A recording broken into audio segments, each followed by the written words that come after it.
want to welcome everybody to the 10th presentation of our camp.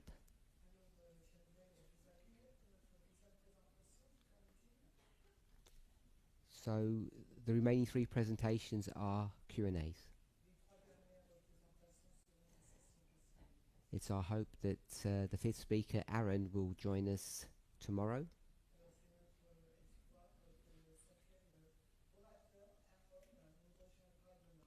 That's based upon the assumption that he can, that all the technical things work.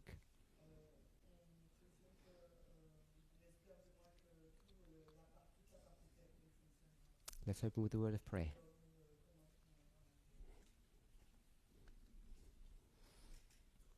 Holy God, we thank you for the blessings that you give and that we receive. Despite all the excitement and joy of this camp, we pause for a moment to acknowledge that this is the day of preparation.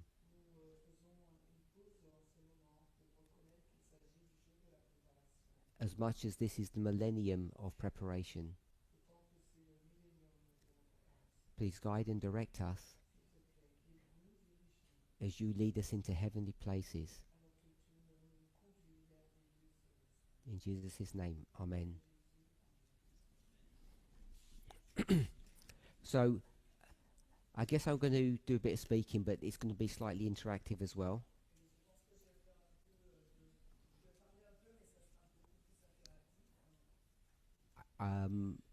I may ask some of the other speakers to answer some questions.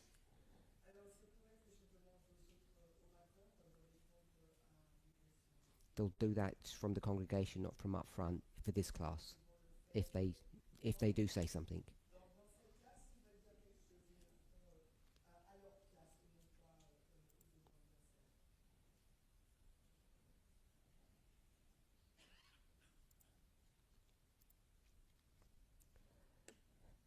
So, as has been observed and commented several times now, both in the form of studies, private and public conversations, and testimonies,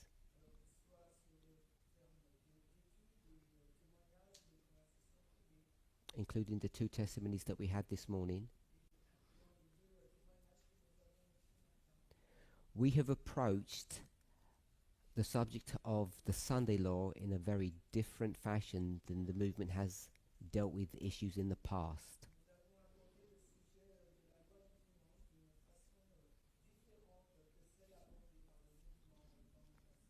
The subject or the question regarding who and what represents the movement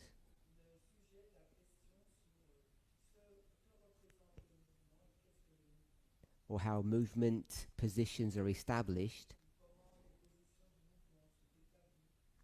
for many of you seem to be in flux. They haven't been decided, they're still being worked out. So I understand people's concerns, their consternation, their worry.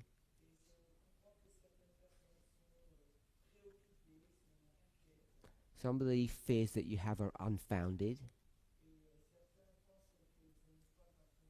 Others are legitimate. I understand people's concerns. So the ones that are unfounded, you need to begin to look at things in a better way, in a proper way.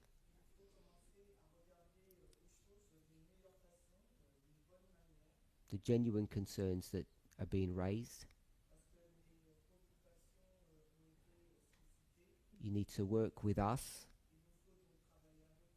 with God really, so that we understand what God's will is for us. So, we all know the story of the 5 speakers, the issues that you've had dealing with various messages, and the criticism that I've received in not only allowing it to be handled this way,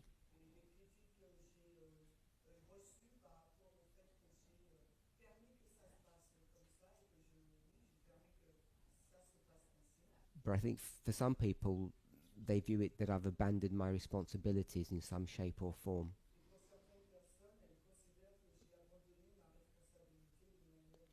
I just see all of those emotions as growing pains.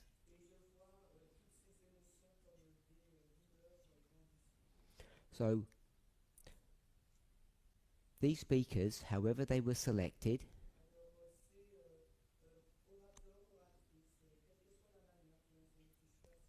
had very different ideas about the waymark that we call the Sunday law. And I thought it prudent, even correct, to take a different approach than we've done in the past.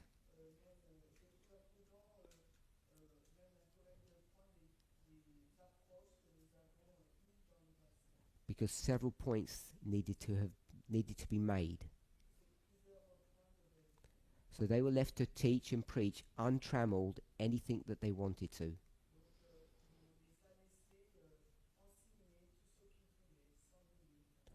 Once that work had been done, I asked them to come together and to try to understand what points we held in common and what points we disagreed with.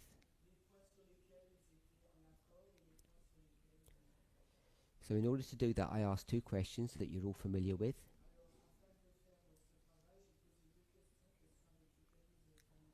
Why is the Sunday law connected to an election?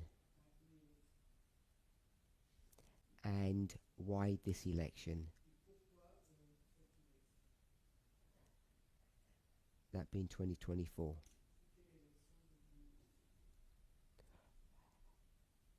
I asked people in the movement that question, and most people weren't able to answer well.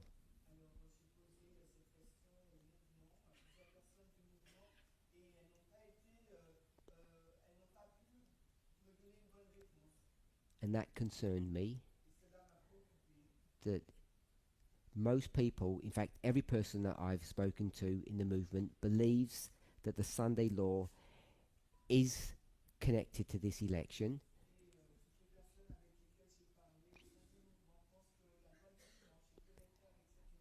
but they didn't know why. So we set to the task of trying to develop proofs or arguments of why this was the case.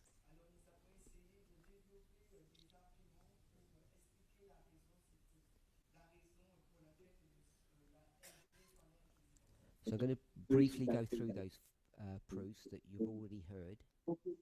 Takže pôjdem trošku cez tieto pojmy, ktoré ste už počuli. So first one, just in the order that I have them, is Daniel 6. Ten prvý je Daniel 6, prvý dôkaz. Všetci poznáte príbeh. And in order to use that chapter, Na to, aby ste počuli tú kapitolu, aby sme zodpovedali túto otázku, tak ako všetky príbehy, všetky príbehy, cez ktoré idete,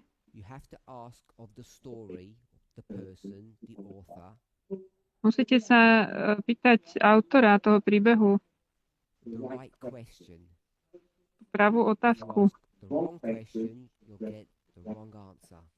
Ak sa spýtate zlú otázku, dostanete zlú odpoveď. Takže keď napíšem zlú,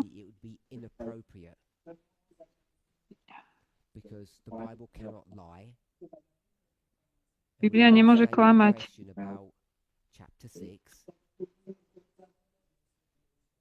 Keď sa spýtame otázku o kapitole 6,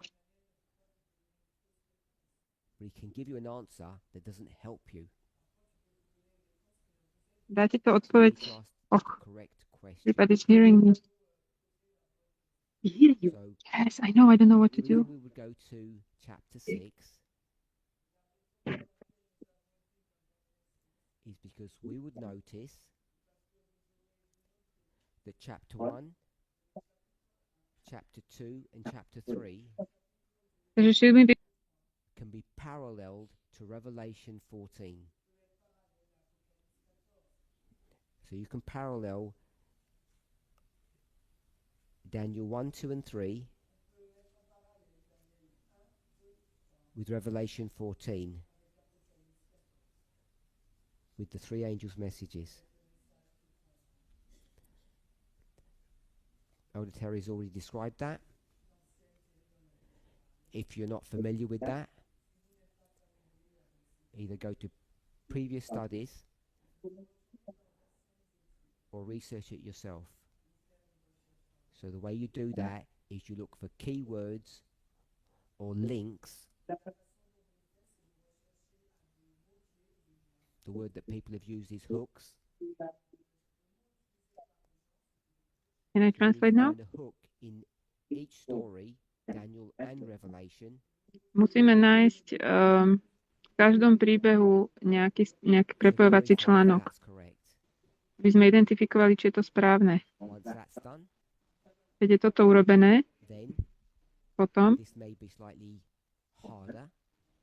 možno you notice there's a repeat and enlarge in Daniel. And what you notice that chapter 1, 2 and 3 are actually parallel stories of 4, 5 and 6. So then you can do chapter 4, chapter 5 and 6. So if you're not sure about that,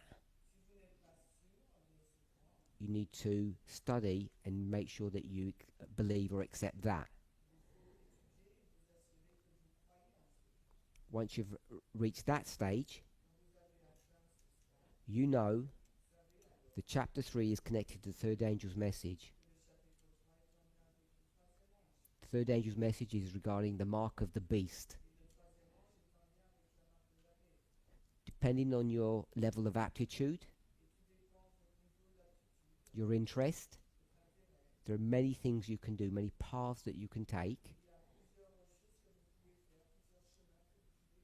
to demonstrate for yourself that chapter 3, Revelation 14, the third angel's message,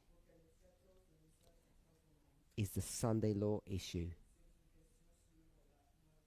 There are many paths to do that. If you're inexperienced or lazy, you just go to Ellen White and she'll tell you that the story on the plains of Dura is the story of the Sunday law. Or she'll tell you that the mark of the beast and the warning not to receive it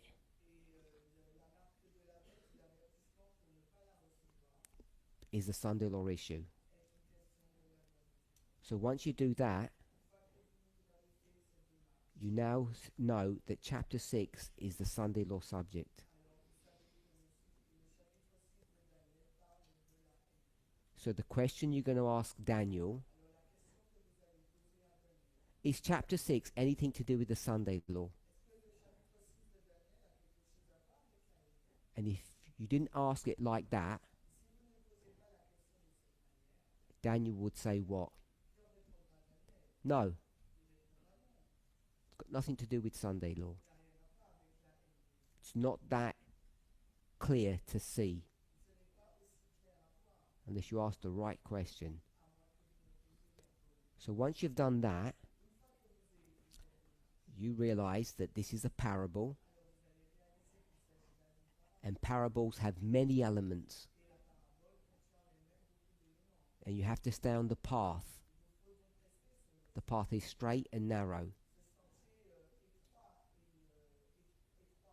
If you start wandering around and looking at everything, you'll get distracted and not get anywhere.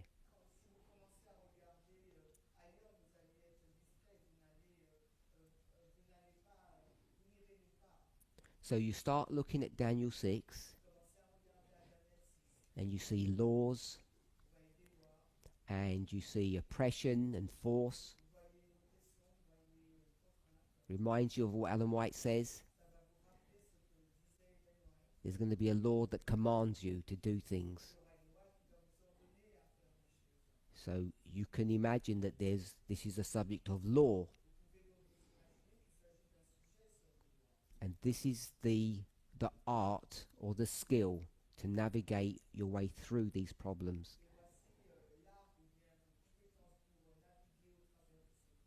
Because if you're not careful, you will see law here. And as soon as you see law, parallel that with a statue in chapter 3.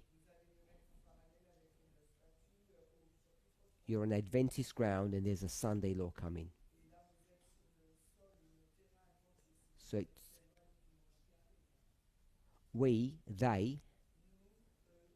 these teachers, make this all sound very simple. And it's not. It's not simple, I don't think. It's not that intuitive to read chapter 6 and say this has got nothing to do with laws, this is to do with elections.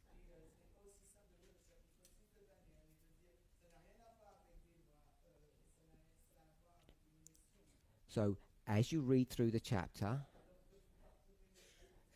there are certain things you're going to pick up and certain things you're not going to pick up.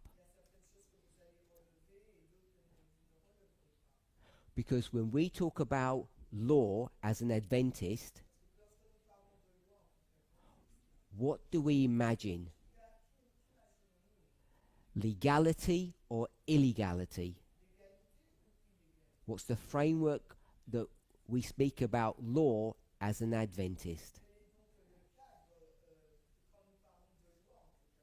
In the framework of Daniel 3, Revelation 14, and now 6. We imagine that the US government is going to make illegal laws. So it's all about doing things wrong. So, when someone says the story of Daniel 6 is not about illegality, but it's about legality, doing things in accordance with the law, it changes things dramatically. The same issue is in chapter 3. Most of you will think that Nebuchadnezzar is doing something bad. And from bad, you get to not free and not fair.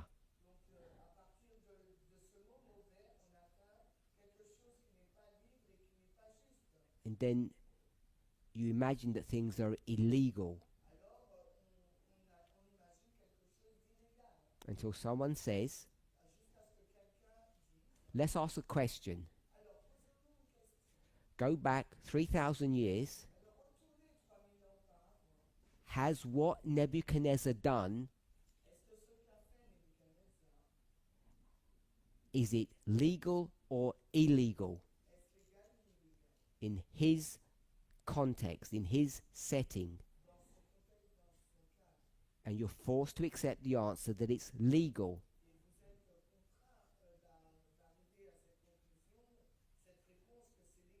Once you can establish that point, then your questions begin to change, and you're able to ask Daniel better questions, and Daniel can give you better answers.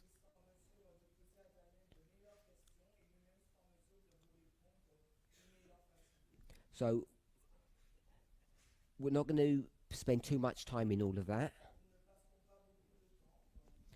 So you know the issue in Daniel 6. It's about rights. It's the right to pray. And even though Elder Terry didn't perhaps go into the detail that you would have liked,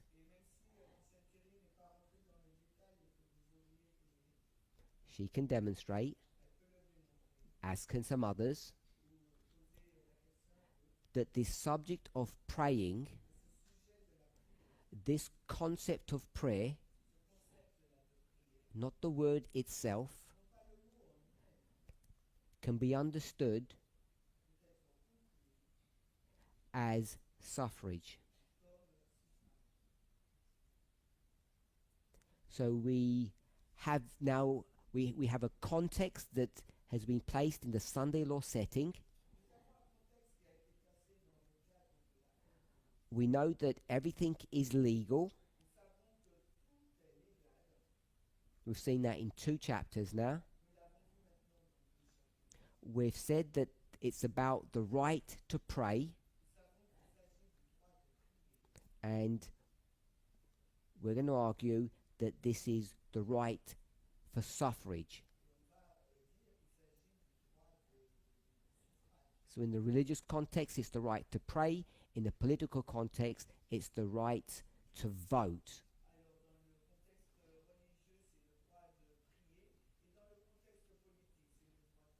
And suffrage can be used in both ways, a religious and a political context.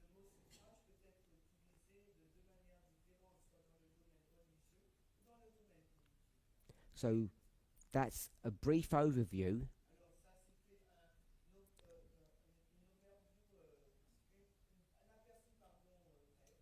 That we're going to say that the issue of the Sunday law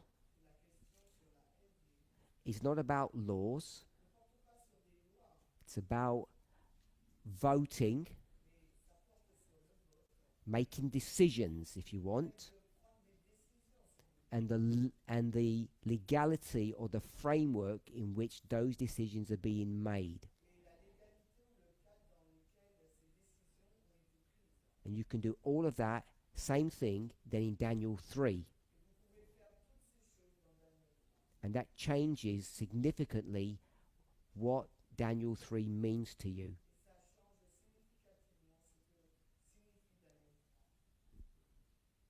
So that's the first one.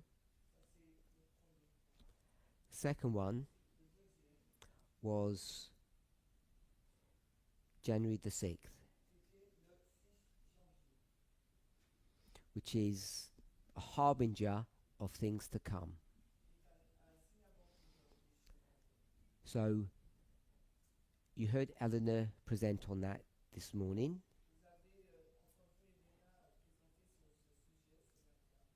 You heard other, I think at least 2 other teachers present on this proof, if I'm going to call it that, this subject.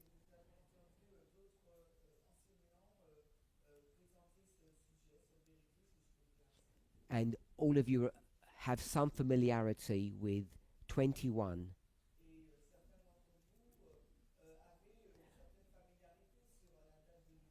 And its connection to Panium. So we're all okay at that level. So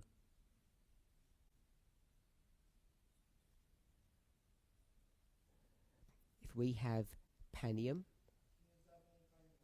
this was Raphia, 2021. So from Panium, we're going to talk about the Sunday law. So sometimes people may not see the issue until it's pointed out. So the Sunday law is verse 41, and verse 41 is the King of the North versus the glorious land. think we're all familiar with that or okay with that. Even Ellen White understands that the Sunday law happens in phases. So she won't call it the Sunday law. She'll call it the National Sunday law. Okay with that? The difference between the National Sunday law and a worldwide Sunday law. These are Ellen White concept, not ours. But we agree with that. So we know that this waymark that we're looking at, we're discussing,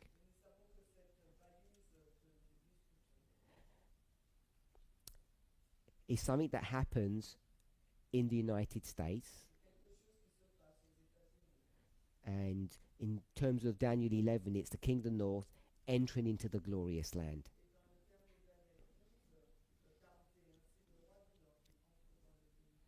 And the problem is that Panium has got nothing to do with that story. So you are forced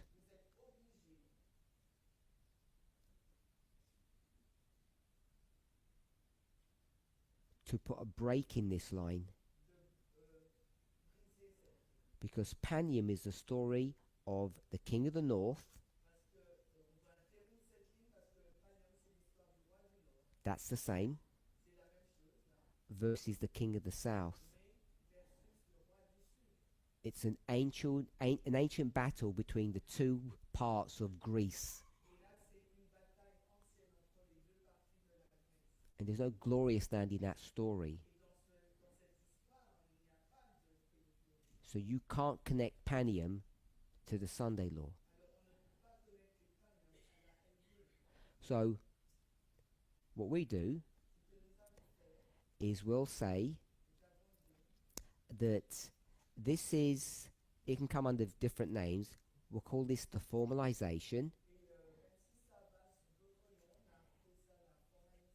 increase of knowledge, and we'll just call this the end. Some people call it the shut door.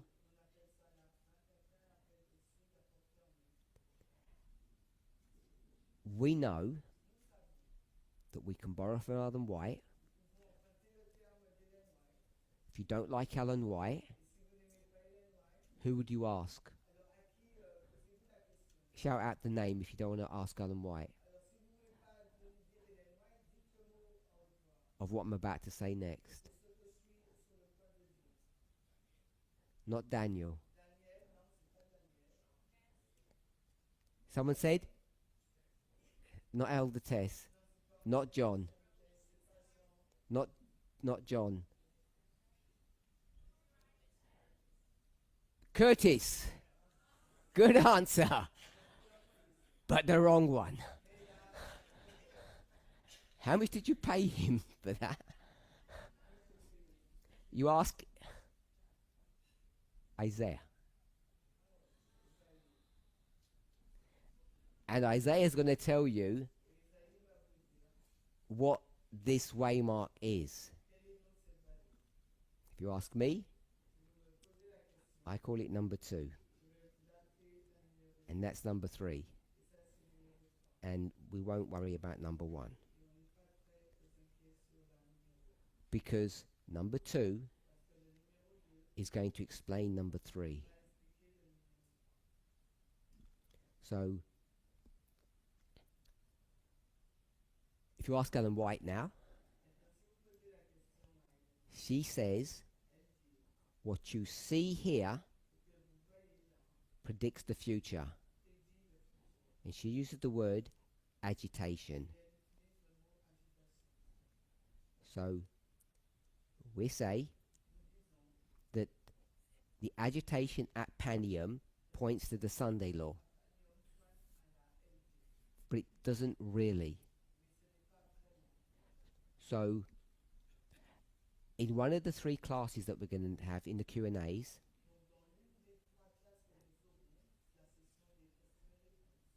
will do what I think it was Daniel that said, we will ask Curtis. So he was correct. To explain that. So Curtis is going to explain this. But before he does that, I want you to see that there's a problem. Because it was taught that Panium, or January the 6th, is a harbinger of the National Sunday Law. And that needs explaining. It's either considered a poor argument or a wrong argument. So if you didn't understand what I said, understand this. You know Daniel 11 verse 41. It's the story of the glorious land. Don't worry about the Kingdom of the North bit. Panium, in the same chapter, thousands of years before, is the story about a battle between the King of the North and the King of the South.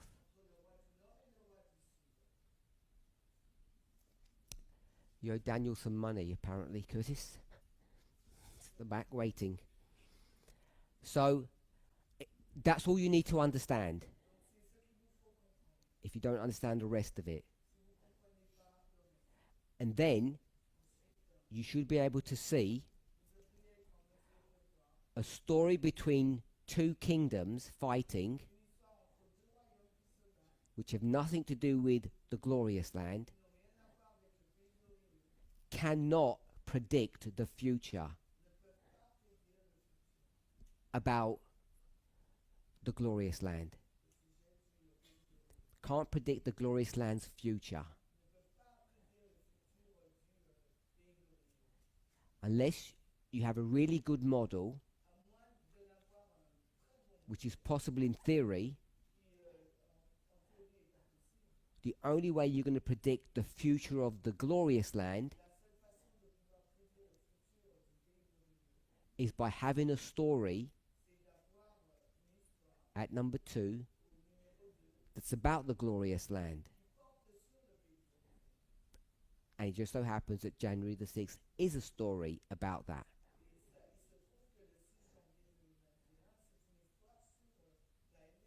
The problem is, January the 6th, which you're all familiar with, how do you know that has enough power? It has enough built within its DNA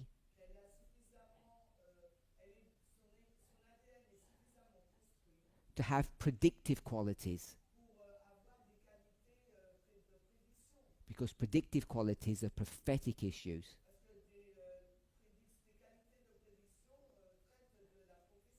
Not political ones. So to infer upon January the 6th, to give it prophetic power,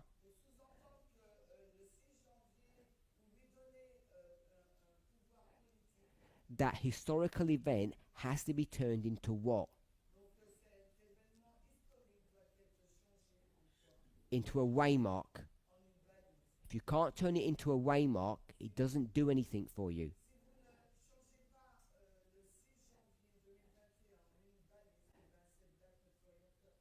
And turning January 6th into a waymark isn't that easy.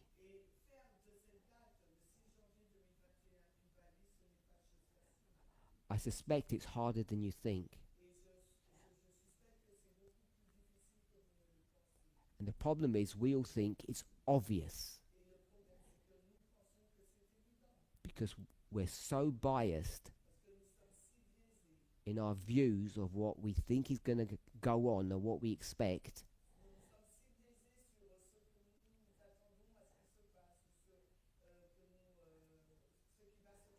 Our biases expose us to mistakes, basically. So unless you know how to turn January the 6th into a waymark,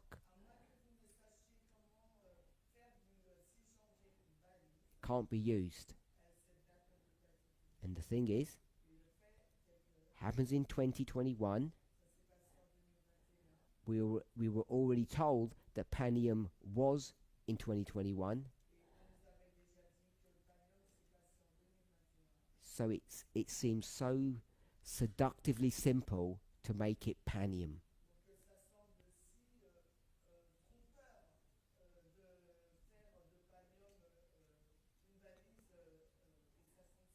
So we're going to show you how to do that.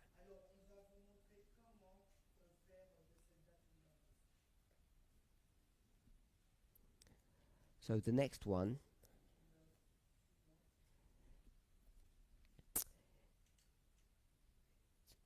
Revelation 13 and 17.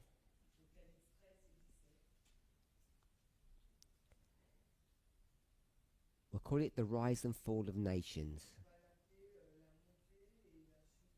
So that's the generic title, how nations rise and fall.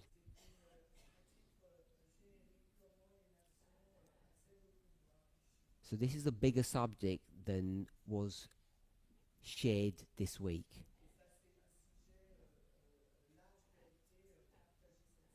There are many components to this. I spoke a little bit about this yesterday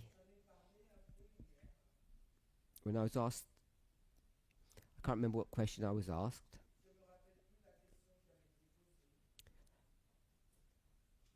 But part of my answer was, if you remember, who is in control?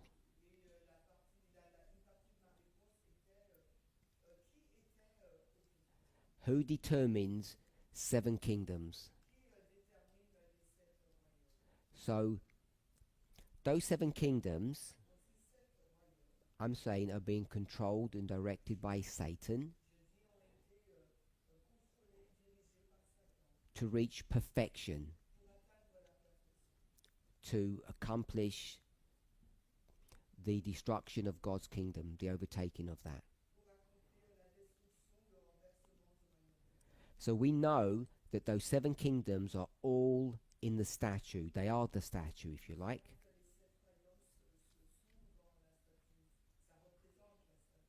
As soon as you say that, people say, well, if that's all Satan's kingdom, how comes the Lamb is there?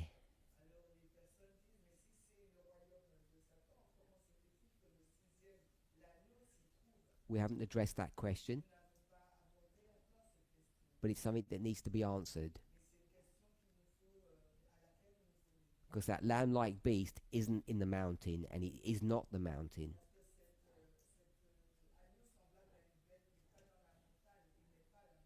But don't let that deter you,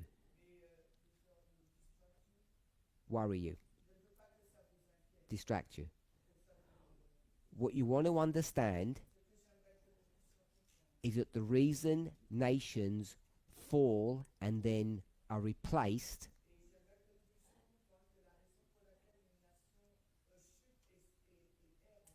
is because those kingdoms are not good enough to finish the work. That either, whatever it is, Satan has determined that he and his armies are not ready yet.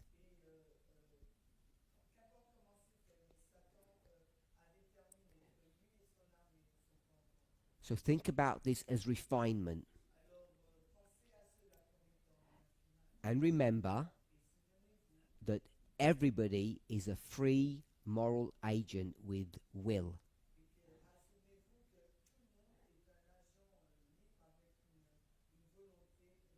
Even Satan's agents, they have free will. Satan can't click their fingers and make people jump. So when Satan selects somebody, an individual and a kingdom, and then that kingdom implodes. That means internal destruction. Satan has to start again. This rise and fall isn't this childish Adventist view of things.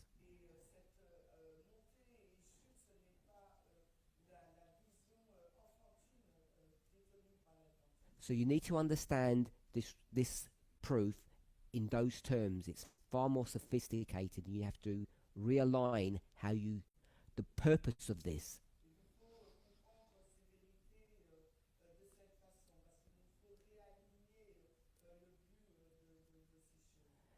Even bad people want good things, don't they?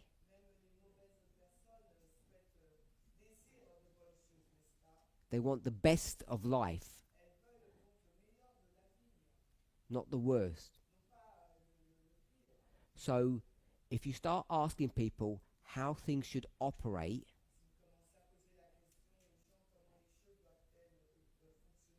human beings took them a long time, but they realize that monarchies or kings don't work very well.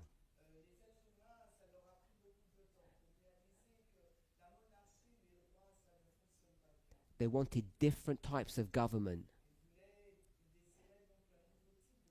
So the next best thing is the dictator. Because the dictator is of the people. Is that right?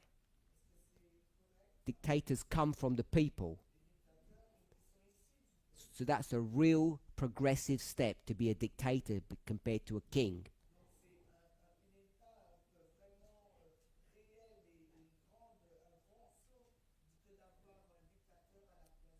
Human beings are doing this all by themselves. It's not some satanic thing. Most dictators rise through revolution. And most revolutions start for good reasons.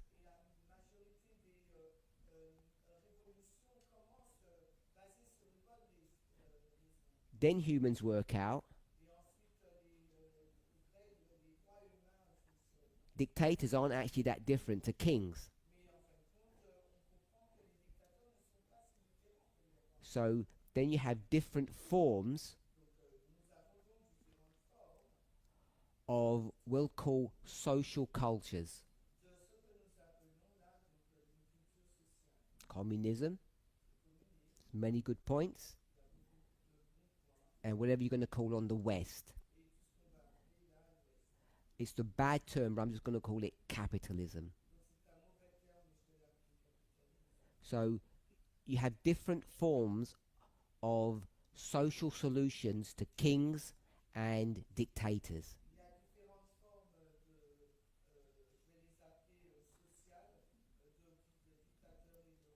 And the one that we kind of gravitate to, or we like using, is we call democracy in its various forms.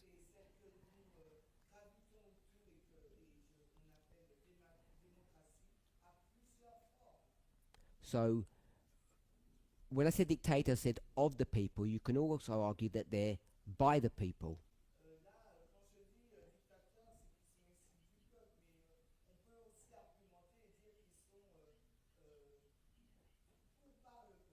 The problem is they don't end up being for the people. So it's that last element, for the people, serve the people, that you end up with this democratic form of society. And Satan can't do anything about that human growth, that desire.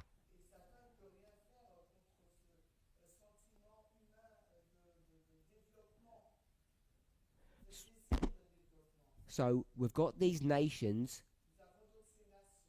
being more perfect, at one level, a better war machine for Satan, and on the other side, whether you're good or bad, godly or satanic, everybody wants a better life. And everybody wants to be treated nicely. And human beings collectively have worked out the best way to do that is through democracy.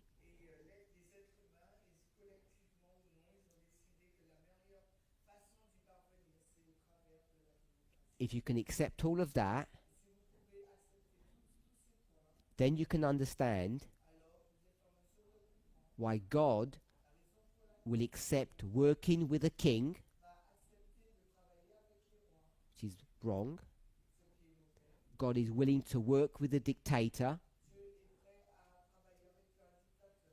which is again is wrong.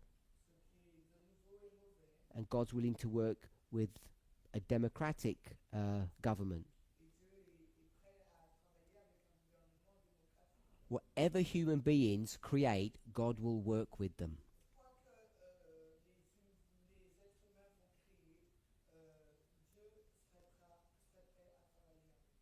And if you can see that, accept that, then you know that Satan has to do the same thing. So even though you can get a lamb-like beast, it's still part of the kingdoms of this world. And there are these two stories going on. Satan perfecting the war machine, and human beings craving and demanding a better life.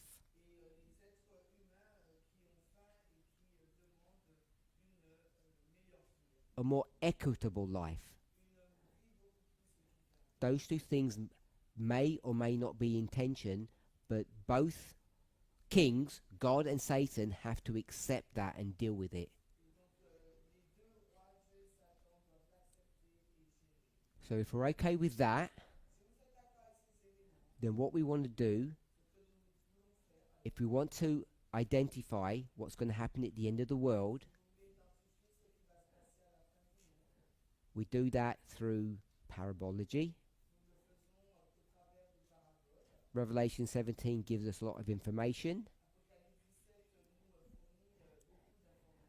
particularly the 5th, 6th and 7th kingdoms. So that's not new. And so what's useful is to understand the rise and fall of previous kingdoms, to understand the rise and fall of the present.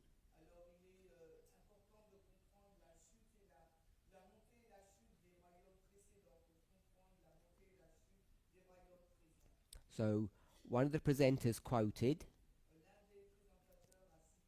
"If you live by the sword, you die by the sword." In English, there's a saying, what goes around, comes around. In the East, you will call it karma. So everybody knows what karma is. You pay the price of your actions. We all understand that. So that phrase is used in the context of the 5th kingdom.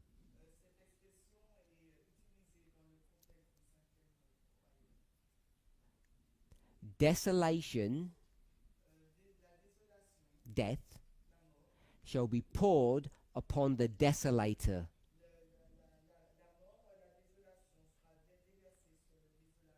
Who told you that? Elder Terry. So that's Daniel 9, yes? So we understand that verse. So we know the 5th kingdom how it's going to rise up and how it's going to come to its death. And then we find information about the sixth, and then we need to find information about the seventh. So that is easier said than done. I'll read what Ellen White says. Great Controversy 439,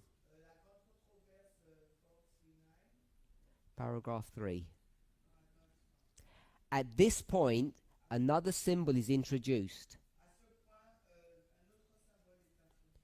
I beheld a beast coming up out of the earth, and he looked like a lamb. Chapter 13, verse 11. Both the appearance of the beast and the manner of its rise indicates that it rises in a different way than the preceding symbols. The kingdoms that rose before were beasts of prey, predators, and this is a lamb. They rose with the when the four winds blew upon the sea.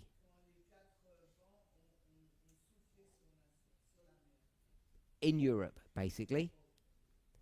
These are winds of strife, warfare, revolutions. This kingdom, coming up out of the earth, did not overthrow existing powers to rise up.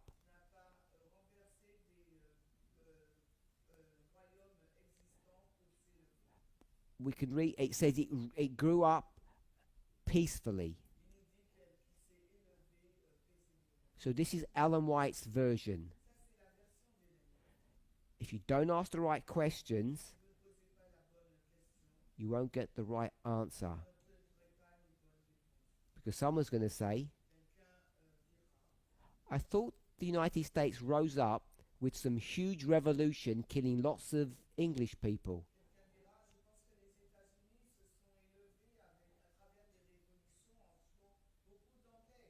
Let alone the death and carnage of all the millions of Americans that already live there.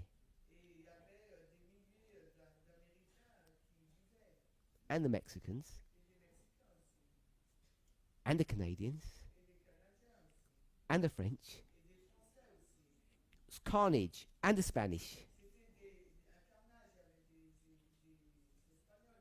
They even stole their name. So it doesn't look good. So the question is this version wrong? Is Ellen White an American nationalist? Or she doesn't know history? And don't we know history? Depending on the question you're asking, the study that you're doing,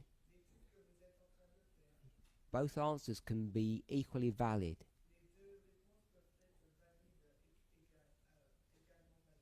So, we've presented here, I think correctly, that the rise of this nation, if we understand the symbols correctly, demand, despite all of those murders that happened, that we understand that the rise of the Sixth Kingdom was done peacefully, and the creation of this kingdom after its independence from slavery was done in a democratic way. peacefully, as Ellen White would say. So once we establish that, how this kingdom rose, we can then understand how it's going to come to its end.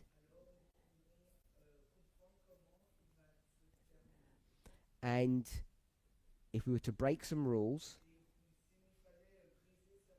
if you went to proof number 2, this one, we see 2021 insurrection, which was basically to take over the government using non-democratic means,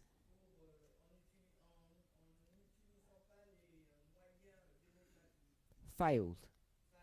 It didn't work. So we can develop lines of evidence to discuss the sixth kingdom and its nature and its rise and fall.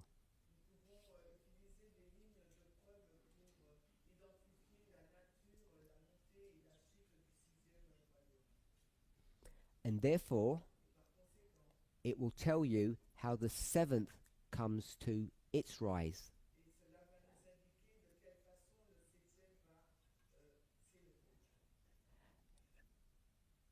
The danger in all these studies, even with what I'm doing, is we make things look easy. And we only answer the questions that we want answered.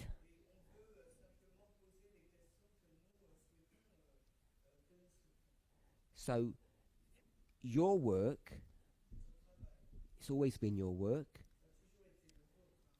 is to make sure that the things that we leave out can be left out. For instance, if the fifth kingdom died in agony, how comes the sixth kingdom didn't rise in agony?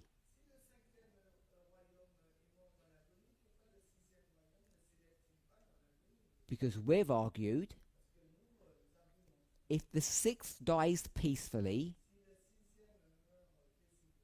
the seventh rises or is born peacefully. So you can see here and here, if I just say bad and good,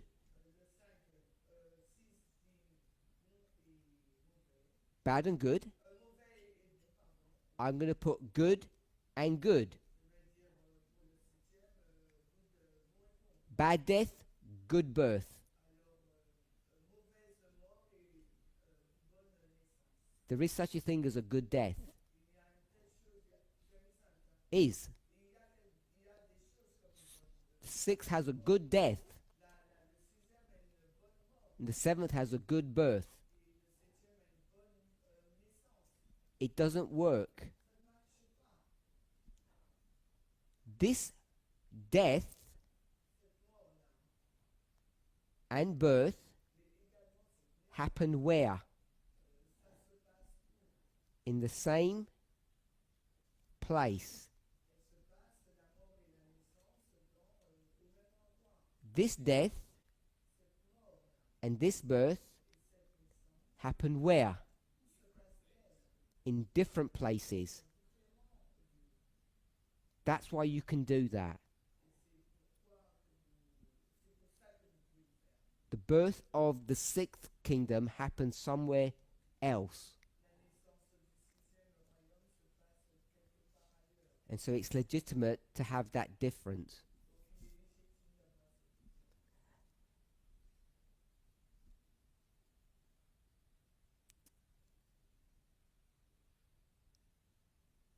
So, Caesar and Pompey is 63 BC. I did this one yesterday, I think, so I'm not going to go through that. And the last one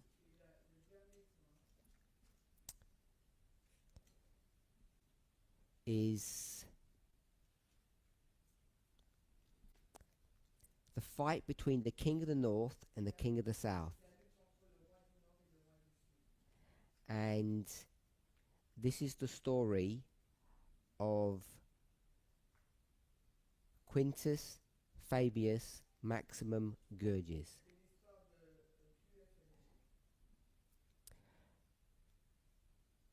We'll call this the flood. This is the one that Aaron disagrees with. And hopefully tomorrow he'll explain why. So, what was done was to take this person out of their historical context, ignore the word maximum, because it really doesn't do anything,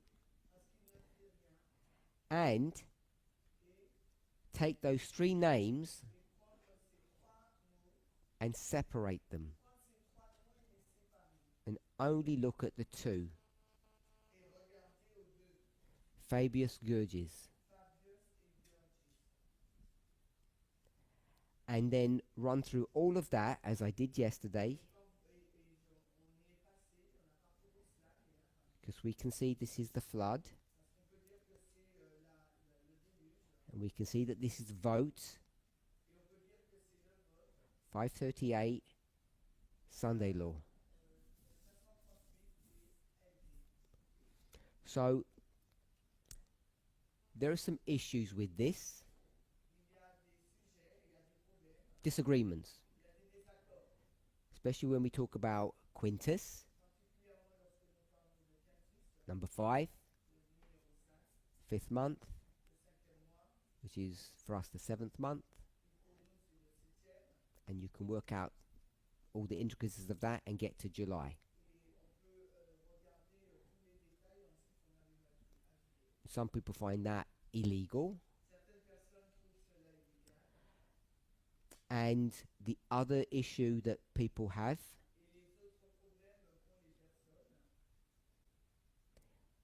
is the year 272,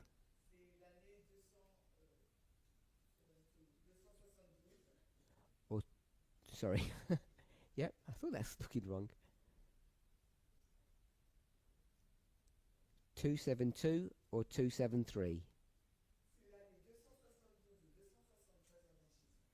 Where does this person fit in the context or a structure?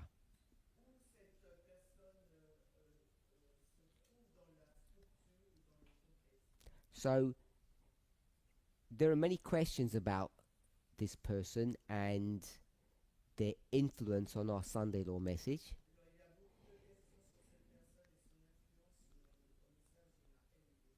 And because we're so nice, we say, if you don't like Quintus, we'll do it a different way. And we won't even worry about 272, 273 if you don't like that. Because some of us, I think all of us, most of us, have got an understanding that we can demonstrate what the correct date is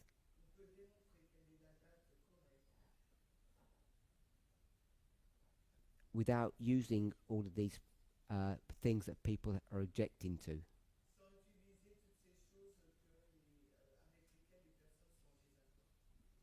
So, if you're one of those people that don't like Quintus,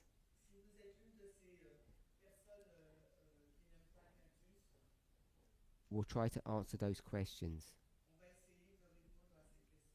But If we answer the question, that you get to the same place as you would have done using Quintus, you're forced, if you agree with the argument that we'll use, you're then forced to accept Quintus as being correct. Just letting you know that.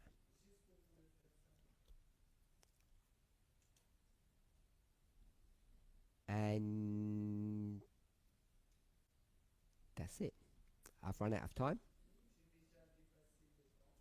There's many more details to all of this that we can and need to discuss. But we won't have time at this camp. We have 3 meetings left now.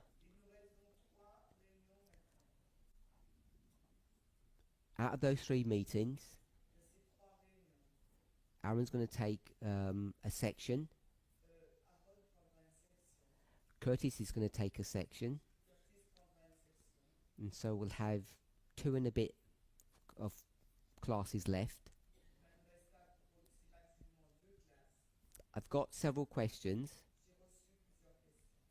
But if we do take any questions off the floor, or if you haven't asked your questions,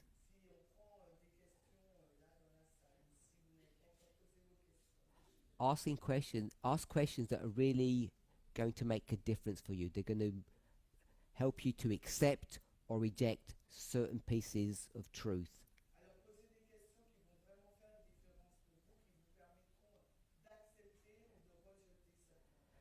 Don't waste your questions. Just want to ask a question. This is a question that I received. I can't remember the details of it. It's like ... Acts 27 is the line of institutions. So we've all imbibed that. And my question to you is, what does that even mean? It's the line of institution. Because if I do this line,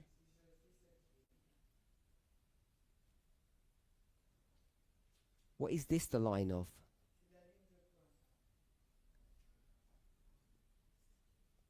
What's this the line of? So this is the line of the 144,000. And what is the 144,000?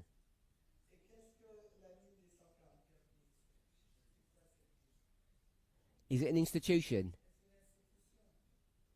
So if that's an institution, and we do some fractal magic, the line of the priests, Levites, and Nephilim are lines of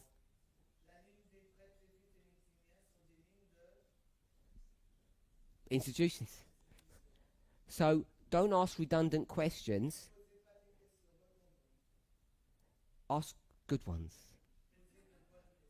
Ones that are good. They're all good questions, but I mean ones that are really going to make the difference.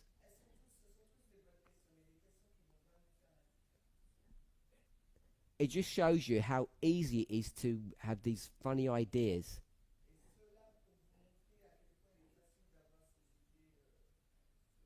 If this is the line of institutions, what's that telling you? Show me the line of people. The line of the individuals. You'll find there isn't one. You'll find that there isn't one. So it's inappropriate to call the line of Acts 27 the line of institutions.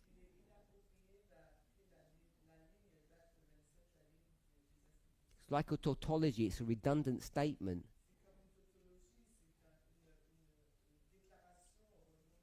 Because they're all lines of institution. And the reason you said that, is because maybe, depending on who you are, maybe until now, you thought this line was a line of 1,440,000,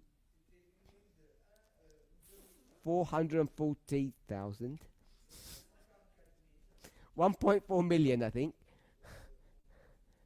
people, which means it's a line of how many people? One person. You think this is your line because people say, where's my 1989? I came in 2017.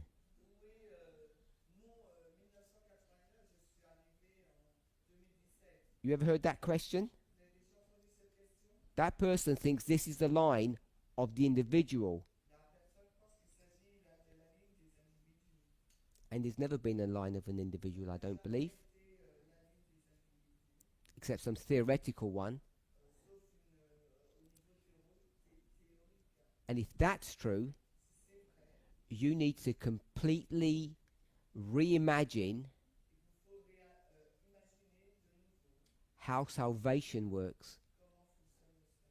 Because there is no individual line of salvation anymore. If it's the death of the United States, and this is the creation of the movement, they're all about salvation. There is no line of personal salvation. And that should worry you if you haven't understood that before. And I think that's the next thing that this movement's going to have to deal with.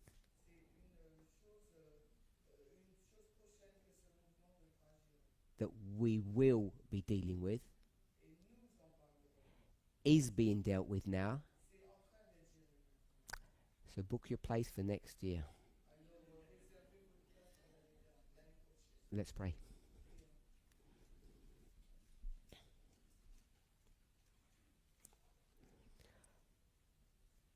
Holy God, we thank you that step by step, despite our independence and free will,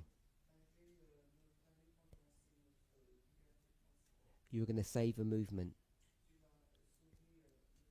You are going to create an organization, an environment, a culture that reflects your will, your character. May each of us desire to enter into that place, to be part of that kingdom, so that we can be safe. In Jesus' name, amen. For those online,